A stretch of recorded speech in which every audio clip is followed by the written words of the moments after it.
Hey there, fellow investors. Welcome back to the channel where we break down complex financial topics into simple, actionable steps. Today, we're tackling how to invest in JP Morgan mutual funds. If you're new here, hit that subscribe button and turn on notifications so you never miss out on tips to grow your wealth.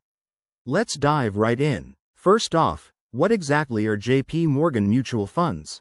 JP Morgan is a massive financial giant, and their mutual funds are professionally managed investment pools that let you buy into a diversified basket of stocks, bonds, or other assets. This means you get expert management without having to pick individual investments yourself.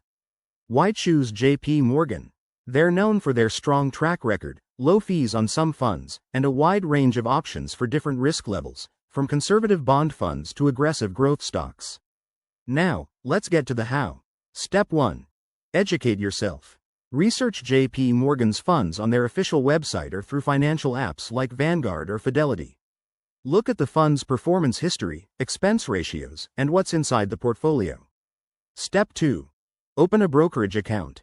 You'll need one if you don't have it already. Platforms like Charles Schwab, E*TRADE, or even JP Morgan's own Chase account work great. Make sure it's set up for mutual fund investments. Step 3. Choose your fund. Decide based on your goals: retirement, short-term savings, or wealth building.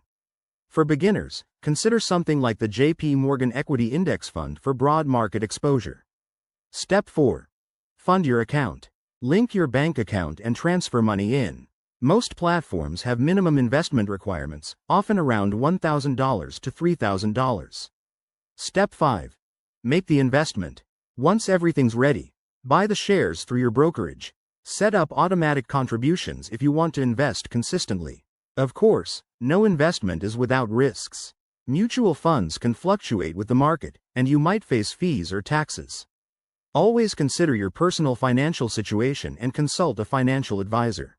Remember, the key to successful investing is patience and diversification. There you have it, your straightforward guide to getting started with JP Morgan mutual funds. If you found this helpful, give it a thumbs up and drop your questions in the comments below. What's your next investment move? Let me know, and I'll see you in the next video. Thanks for watching.